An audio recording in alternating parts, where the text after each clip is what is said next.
Assalamualaikum warahmatullahi wabarakatuh. Alhamdulillah, alhamdulillahirabbil alamin wa bihi nasta'in ala umuri dunya waddin. Wassalatu wassalamu ala asrofil anbiya wal mursalin wa ala alihi wa sahbihi ajma'in amma ba'd. Alhamdulillah, puji syukur kehadirat Allah Subhanahu wa taala, hari ini malam ini ternyata jumlahnya masih tetap konsisten. Tidak lebih dari 10 yang hadir ya. Mudah-mudahan yang sedikit ini tetap istiqomah. Amin ya robbal alamin. Ya. Salawat serta salam kurang tinggi. Salawat serta salam tidak lupa kita aturkan pada uswah kita, teladan kita, Nabi Allah Muhammad Sallallahu Alaihi Wasallam. Semoga kita termasuk umatnya yang mencintai Allah dan Rasulnya, ya, dan dibalas cintanya, ya, sama Rasul, ya. Karena percuma kalau kita hanya ngomong cinta, tapi cinta kita bertepuk sebelah tangan, karena cintanya tidak terbalas, ya. Maka supaya cinta kita terbalas oleh Rasul, ya, ada syarat-syaratnya. Inilah yang akan coba kita bahas pada kesempatan malam hari ini, ya. Alhamdulillah, sekali lagi atas nikmat iman, Islam, dan nikmat sehat, sehingga kita bisa meluangkan waktu kita, ya, meluangkan waktu kita di tengah kesibukan kita mencari sedikit harta dunia, ya, mencari sedikit harta dunia. Kita duduk di sini sama-sama, ya, kurang lebih 30 menit ke depan, ya. Mudah-mudahan majelis ilmu ini mendapatkan keberkahan. Amin ya robbal alamin. Ya. Sebelum kita membahas tentang cinta dan benci karena Allah, nah ini ada latar belakangnya dulu nih, seperti biasa. Kenapa kita perlu membahas materi ini? Ya.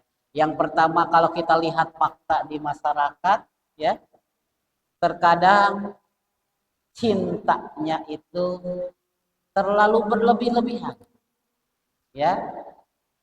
Dan ada juga yang bencinya berlebih-lebihan pula, ya. Ya, cinta dan bencinya berlebihan, padahal cinta dan benci itu terutama kepada makhluk ada syaratnya, jadi tidak mutlak, ya. Kalau cinta kita kepada Allah harus mutlak, tidak ada syarat, ya. Kalau cinta kita pada Rasulullah harus tidak ada syarat, tapi cinta kita kepada makhluk maka harus ada syarat. Cinta pada orang tua itu ada syaratnya. Ada syaratnya. Apa itu syaratnya? Ketika orang tua kita mengajak kepada keimanan, bukan kekufuran. Maka kalau ada orang tua kita mengajak ke kekufuran, kita tidak wajib taat terhadap orang tua kita. Walaupun tetap berbuat baik. Ya, inilah luar biasanya materi ini. Yang kedua, apalagi kalau kita lihat di masyarakat kita, kadang-kadang karena ada paham tertentu, ada isme-isme tertentu, itu melebihi cintanya kepada Allah dan Rasulnya. Misalkan dia punya kelompok, dia punya organisasi, kadang-kadang kecintaan kepada organisasi itu mengalahkan kecintaannya kepada Allah dan Rasulnya. Tidak sedikit orang yang berpecah belah karena beda mazhab. Tidak sedikit orang yang berpecah belah hanya beda organisasi. Ya, betul nggak nih? Faktanya seperti itu. Yang ketiga, apalagi kalau kita lihat, terkadang, ya, orang itu di masyarakat kita melihat ada yang dia berlemah lembut kepada orang-orang kafir, tapi keras terhadap orang-orang muslim itu sendiri. Padahal hanya beda kelompok, padahal hanya beda mazhab, tapi kerasnya minta ampun. Melebihi kerasnya dia kepada orang-orang kafir. Padahal salah satu sifat Rasul adalah asidau alal kufar ruhal mau bainahum. Keras terhadap orang kafir dalam perkara akidah dan berlemah lembut terhadap orang mukmin. Apapun kelompoknya, selama syahadatnya sama, ya, akidahnya sama, ya, jangan sampai cinta kita berlebihan, benci kita pun berlebihan, ya, sehingga tidak menimbulkan yang namanya fanatisme. Tidak sedikit sekarang ya orang berpecah belah di masyarakat gara-gara fanatisme tadi itu. Fanatisme terhadap sosok, fanatisme terhadap guru, fanatisme terhadap ajaran. Ya, terkadang memecah belah persaudaraan. Ya, inilah kenapa materi ini sengaja saya sampaikan pada kesempatan hari.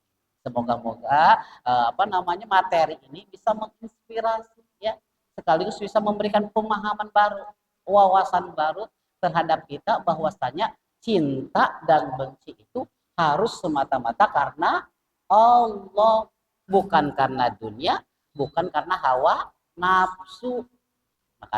Makanya dikatakan dalam hadis itu saja, cintailah sekedarnya saja. Karena bisa jadi yang kamu cintai, yang kamu paling cintai ini akan suatu saat akan menjadi sesuatu yang paling kamu benci. Dan bencilah sesuatu itu, ya, sekedarnya saja. Karena bisa jadi yang kamu benci akan menjadi sesuatu yang kamu paling cintai atau suka. Ya, maka sekali lagi, cinta kepada makhluk bersyarat. Cinta kepada Allah dan Rasulnya tidak ada syaratnya, mutlak harus. Ya, itu beberapa kenapa materi ini perlu dibahas. Apa sih dalil-dalilnya? Kenapa kita harus mencintai Allah dan Rasulnya? Ya, sebelum kita ke dalil-dalil, kita bahas dulu definisinya. Apa itu cinta? Ya, cinta karena Allah itu maknanya adalah mencintai seseorang, mencintai sesuatu karena semata-mata keimanan dan ketaatan. Nah, itu dua kuncinya. Jadi cinta itu akan kita berikan kalau di situ ada nilai keimanan, ada nilai ketaatan. Ya. Adapun yang disebut benci karena Allah adalah berarti kita mencintai seseorang, kita mencintai sesuatu itu karena di situ ada kekufuran, ada kemaksiatan. Nah, ya, jadi kita tidak mencintai atau membenci personalnya, tapi mencintai perbuatannya, membenci perbuatan. Ada orang mabuk-mabukan, kita tidak benci orang yang mabuk-mabukannya, tapi yang kita benci adalah kemaksiatannya karena mabuk tadi. Ya, bukan personalnya. Ya, kita membenci seorang penzina bukan personalnya. Ya, tapi perbuatannya. Ya, karena personal itu bisa berubah. Ya, bisa berubah personal itu. Maka jangan pernah benci atau cinta itu gara-gara personalnya, gara-gara orangnya. Tapi gara-gara apa? Kalau cinta? Karena keimanan dan ketaatan. Maka kita wajib mencintai seseorang kalau dia beriman, kalau dia taat. Begitu juga sebaliknya. Kita wajib membenci seseorang kalau dia kufur, kalau dia maksiat.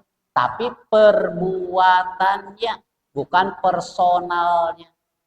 Personalnya tetap kita wajib rangkul. Karena hidayah itu pada hakikatnya datang dari Allah.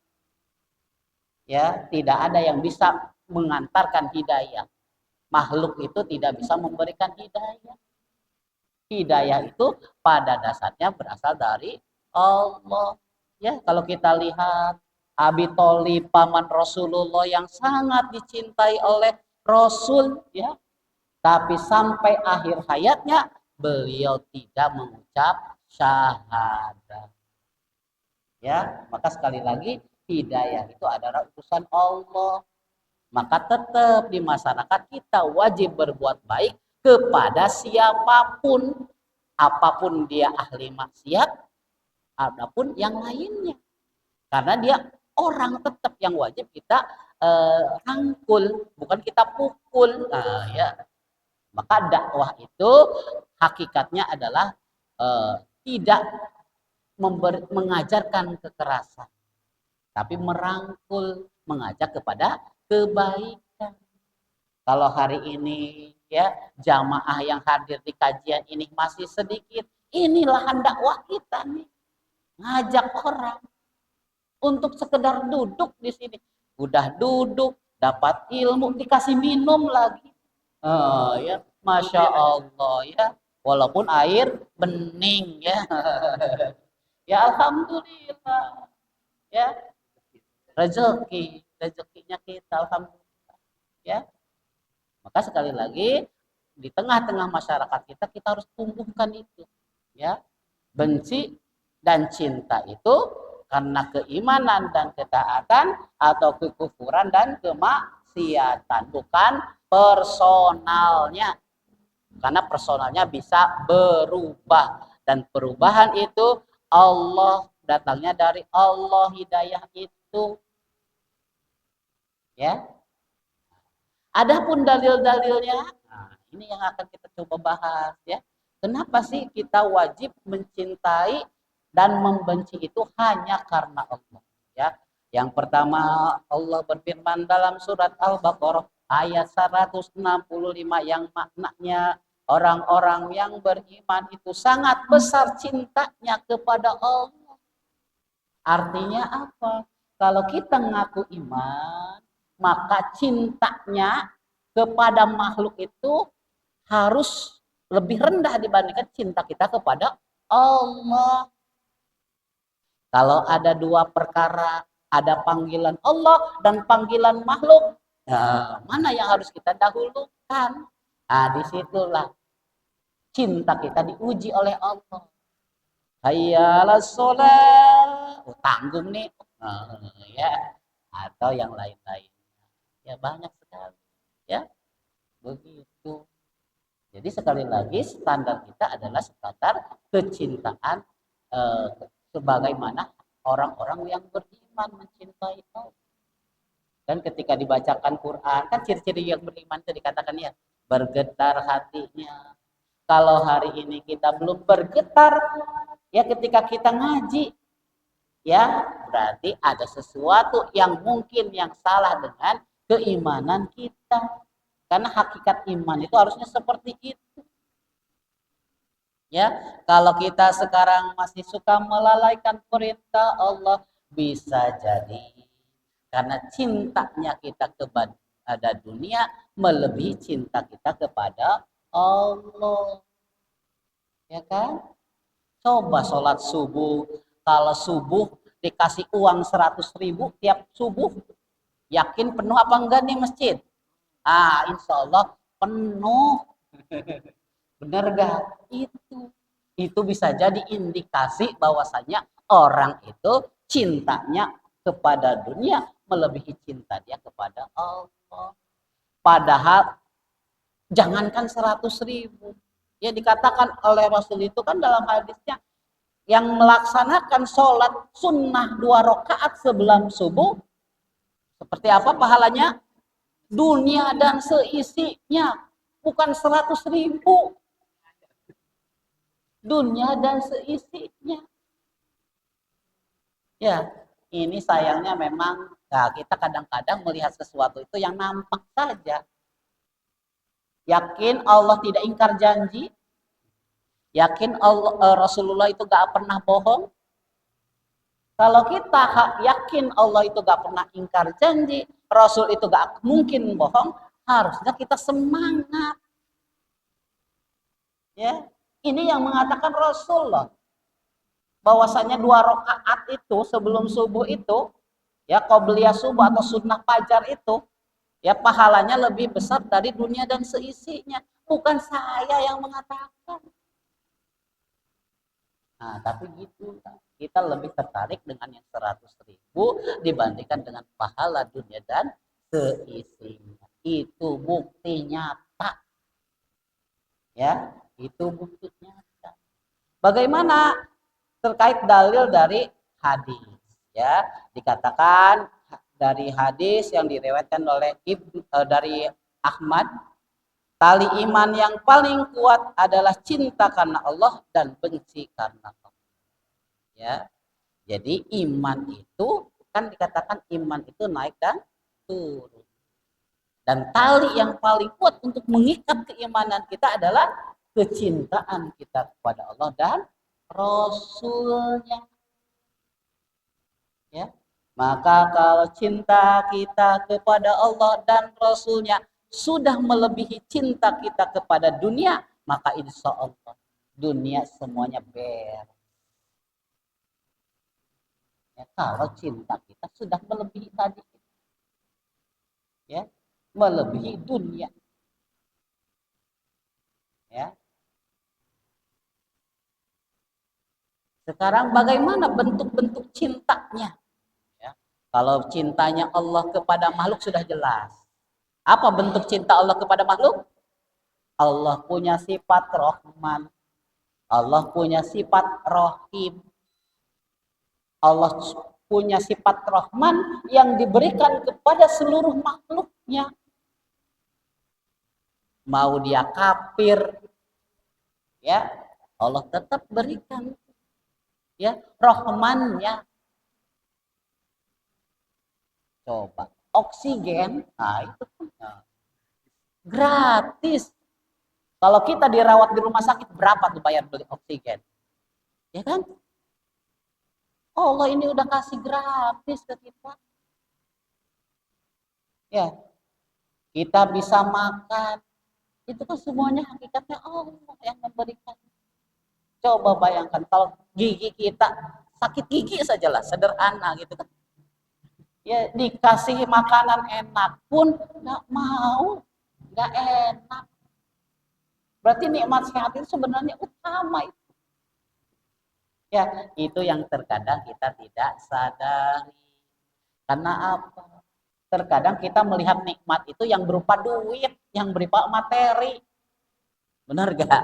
Iya. Padahal banyak sekali kenikmatan-kenikmatan di luar materi yang seharusnya kita bersyukur. Maka siapa saja yang pandai bersyukur atas nikmat yang sekecil apapun, maka nikmatnya akan ditambah. Dikasih air minum. Alhamdulillah, ini rezeki kita. Belum tentu di luar sana bisa minum. Apalagi di Palestina, di Gaza. Susah untuk mendapatkan sekedar air minum saja. Maka bersyukur walaupun cuma dapat air minum. Ya. Ya.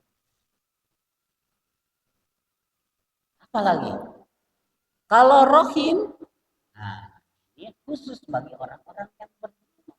Allah sifatkan sayangnya Allah kepada kita. Coba kenapa kita lahir dari seorang rahim ibu yang seorang muslim? Itu bentuk kasih sayang Allah kepada kita. Ya, siapa saja yang mengucapkan kalimat la ilaha illallah Muhammad Rasulullah udhulul jannah. Kan udah satu tuh, udah dapat 1 poin kita. Alhamdulillah hari ini kita Islam. Ya, berarti kita sudah punya 1 tiket untuk masuk surganya Allah. PR kita sekarang tinggal amalia kita saja. Ya, amalnya yang diperbaiki. Keimanannya yang terus diperbaharui. Karena tadi itu iman mah bisa naik dan turun. Maka iman harus selalu diperbaharui. Dengan cara apa? Ilmu. Diikatnya dengan apa? talinya cinta. Ya, diikat dengan tali cinta, diperbaharui, ditambah keimanan kita dengan ilmu. Maka jangan bosan untuk terus menuntut ilmu. Karena mencari ilmu itu kewajiban kita mulai sejak kita lahir sampai kita meninggal dunia. Tidak dibatasi oleh umur. Ini buktinya yang hadir-hadir di sini udah pada sepuh semua nih. Ya, seperti itu. Makanya terus semangat untuk terus menuntut ilmu dan memperbaharui keimanan kita. Karena sekali lagi hanya dengan ilmu iman ini bisa kita terus perbaharui, perkuat. Ya, jangan sampai gara-gara kita tidak berilmu, ya, ketika ada yang rame sekarang nih, ada yang lagi viral, rame apa tuh Pak? Yang 1 juta mau masuk surga itu, pernah dengar? Udah tersebar. Ya, ada golongan ya bayar 1 juta masuk surga, kan aneh-aneh sekarang. Ya, makanya kalau bukan dasar ilmu, gampang amat ya 1 juta dapat surga ya. Begitu murahnya surga. Ada di zaman sekarang itu yang seperti itu loh. Ya, maka sekali lagi ilmu itu penting, maka ngaji itu penting biar kita paham. Ya, kita paham tentang keimanan kita, kita paham tentang Islamnya kita. Ya, jangan sampai keimanan kita istilahnya seperti dogma. Artinya apa? Ya seperti yang dituntun saja gitu. Kita nggak tahu arahnya mau kemana. Ya, maka Islam itu bukan dogma. Semuanya bisa dipertanyakan. Masalah akidah itu bisa dipertanyakan loh dalam Islam itu. Bisa diperkuat keimanan kita dengan pertanyaan-pertanyaan ilmu tadi. Kalau syariah nggak usah dipertanyakan terkait kenapa sholat harus 4 rakaat, itu nggak usah. Karena dari sononya udah diatur begitu. Ya, tapi terkait dengan keimanan dan akidah kita bisa pertanyakan. Ya, kita bisa pertanyakan.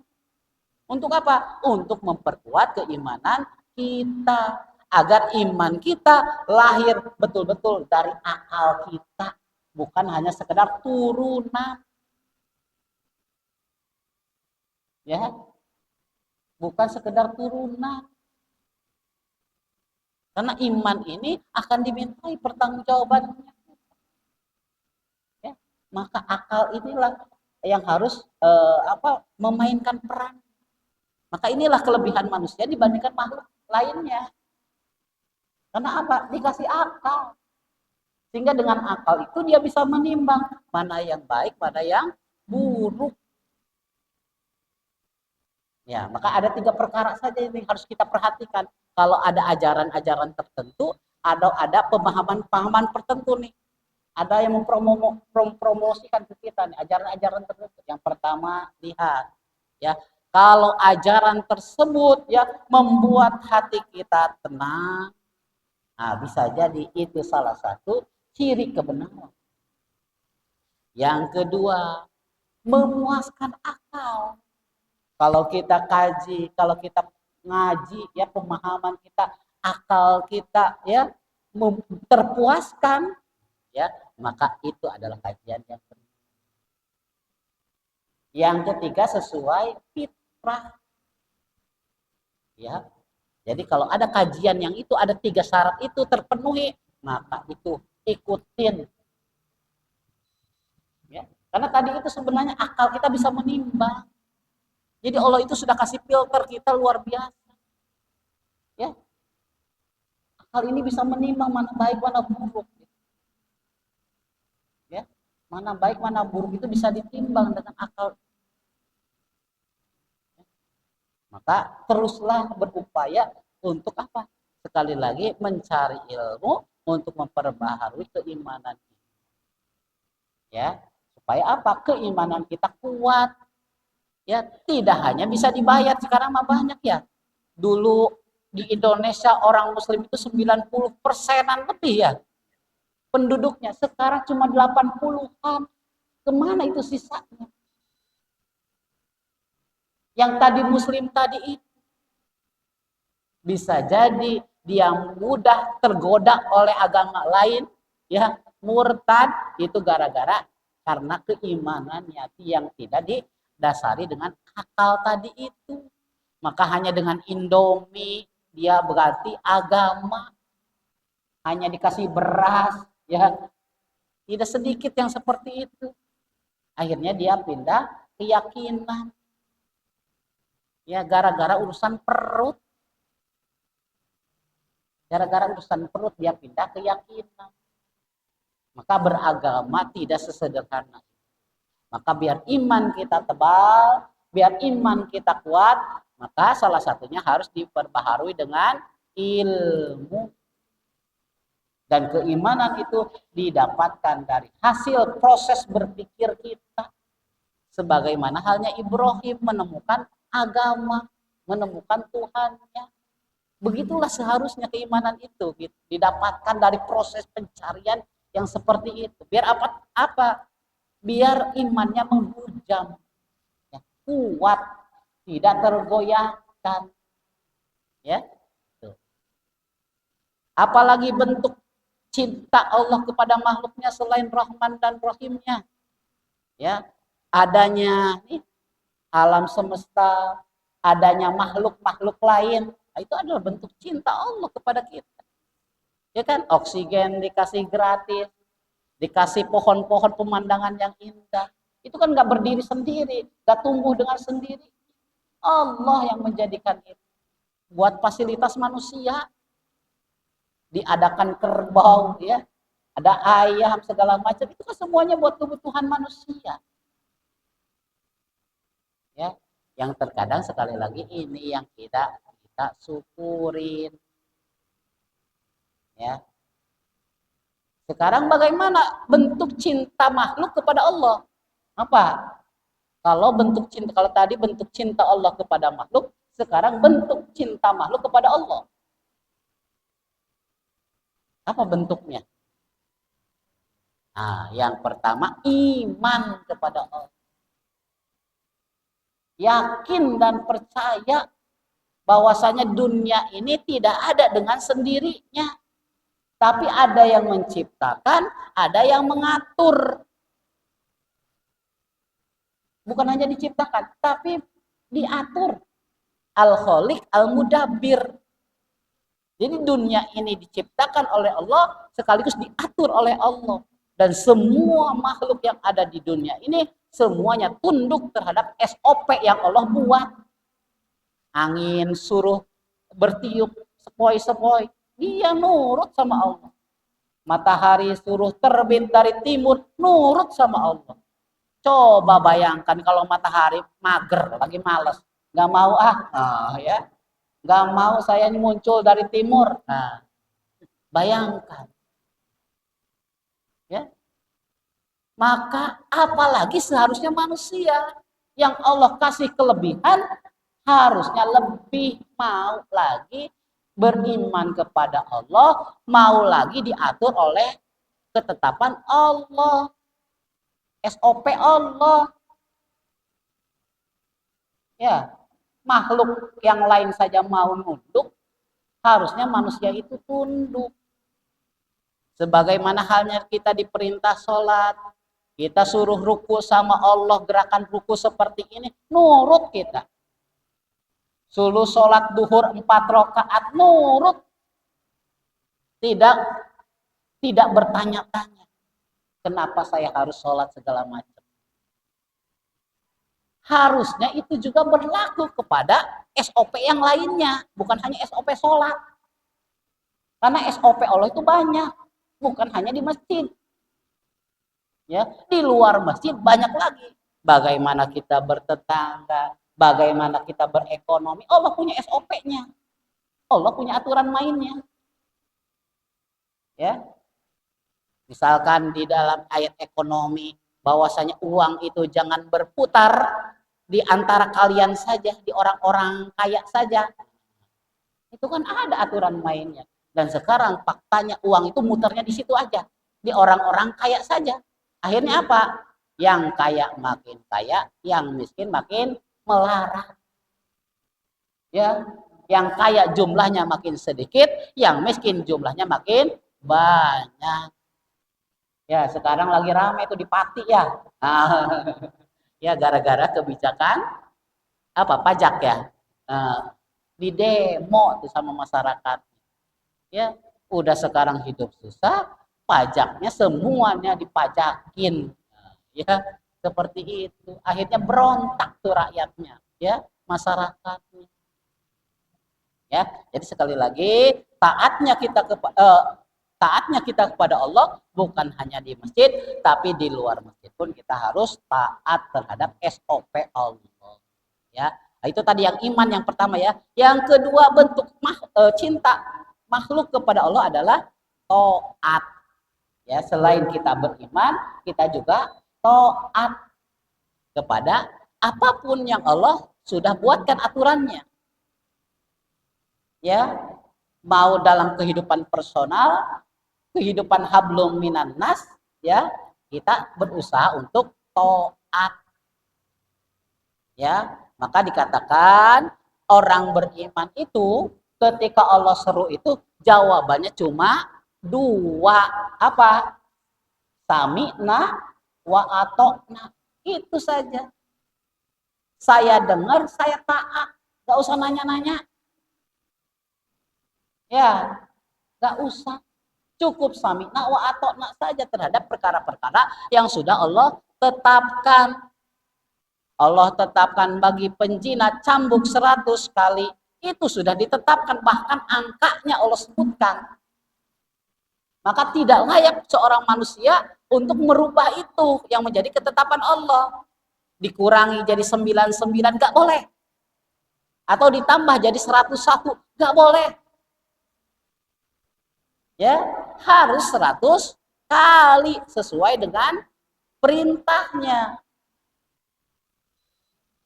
Ya, yang mencuri, ya, apa hukumannya? Potong tangan. Itu dikatakan ada. Ya, jadi dalam semua aspek kita berusaha untuk taat. Sekarang masalahnya memang ada perkara-perkara yang tidak bisa kita lakukan sendiri. Kayak tadi itu, jilid, cambuk itu gak bisa dilakukan oleh DKM. Ya, itu gak bisa dilakukan oleh RT. Itu gak bisa dilakukan oleh camat, bahkan oleh bupati pun gak bisa. Itu hanya bisa diterapkan oleh negara. Negaranya pun yang menerapkan hukum Islam.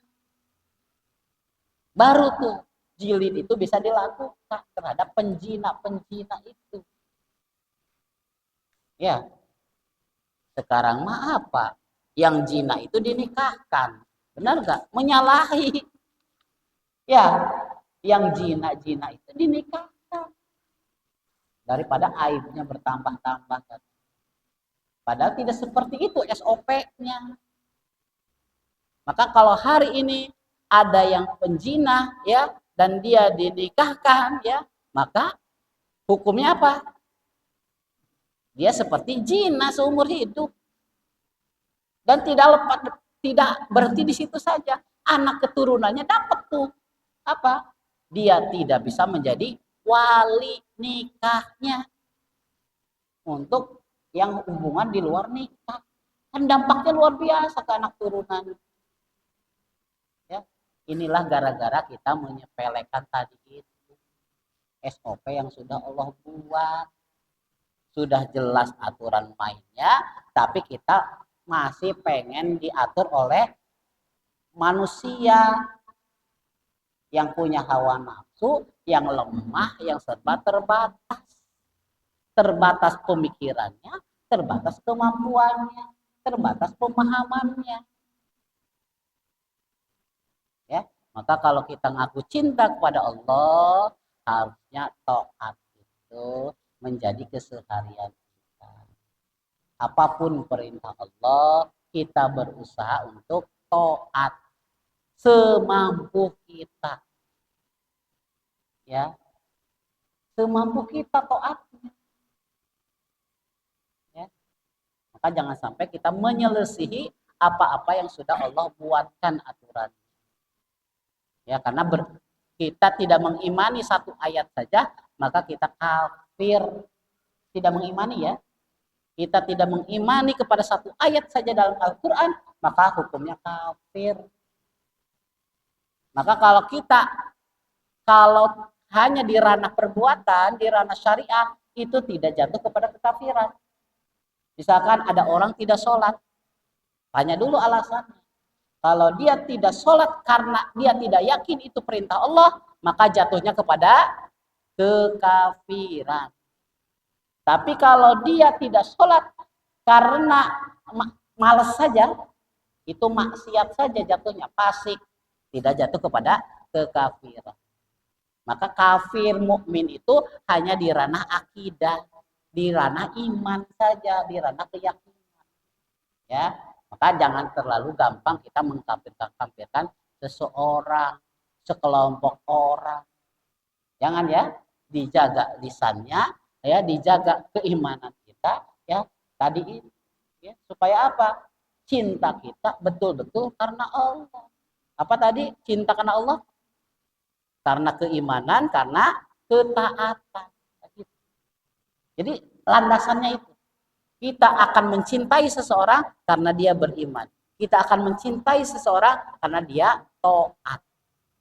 Walaupun berbeda dengan kita. Berbeda negaranya, berbeda bangsanya, ya, berbeda cara sholatnya mungkin, ya.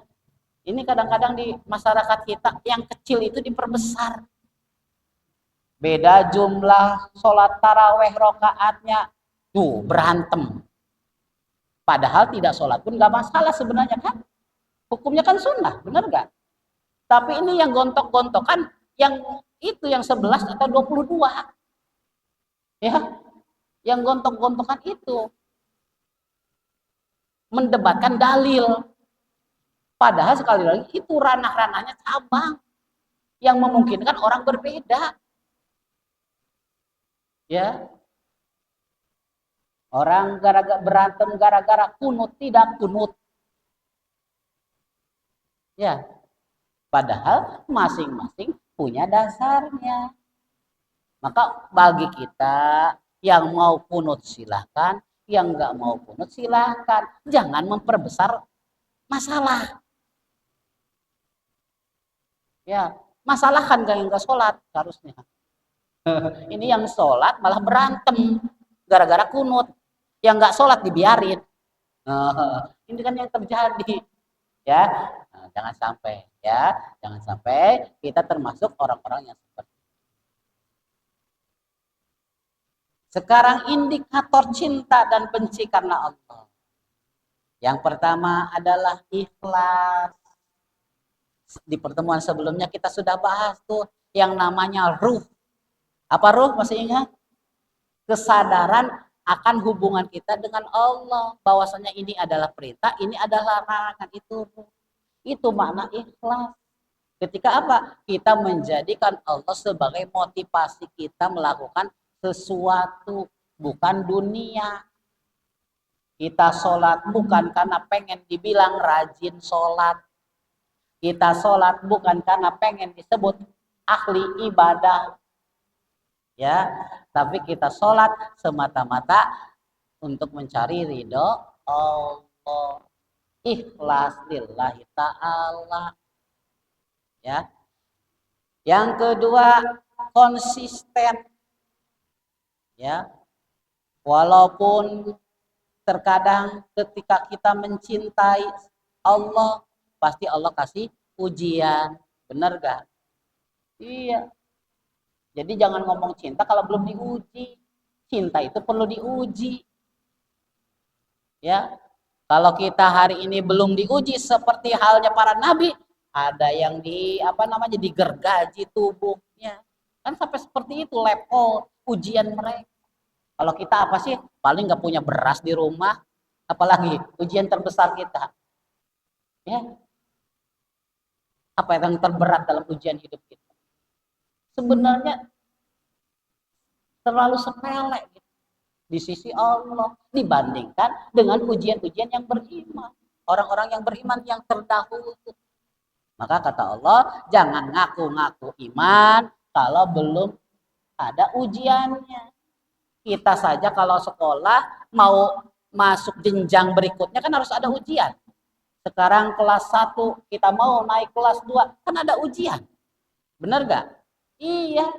Maka ujian itu hakikatnya akan meninggikan derajat kita di sisi Allah. Maka jangan takut dengan ujian dan jangan berdoa untuk dihilangkan ujiannya. Ya, jangan berdoa untuk dihilangkan ujiannya. Karena pada hakikatnya sekali lagi ujian itu untuk meninggikan posisi kita di sisi Allah. Maka yang diminta oleh kita apa? Kuatkan.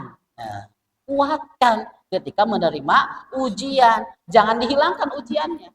Karena kalau dihilangkan ujiannya nggak naik kelas nanti. Ya, kita nggak naik kelas. Level kita di sisi Allah nggak naik kelas. Maka jangan minta dihilangkan ujiannya, tapi dikuatkan ketika kita menerima ujian. Yang terakhir adil. Adil itu tidak berlebihan ketika kita cinta atau benci tadi itu, ya. Karena bisa jadi yang hari ini paling kita cintai menjadi sesuatu, menjadi seseorang yang paling kita benci. Maka benci pun sama, jangan berlebihan. Karena bisa jadi yang kita benci menjadi sesuatu yang kita sayangi, ya. Kelebihan itu. Ya, itu saja mungkin materi yang dapat disampaikan, ya. Mohon maaf tidak ada forum tanya jawab, keasikan ngomong, ya. Kurang lebihnya mohon maaf. Akhirul kalam. Assalamualaikum warahmatullahi wabarakatuh. Waalaikumsalam.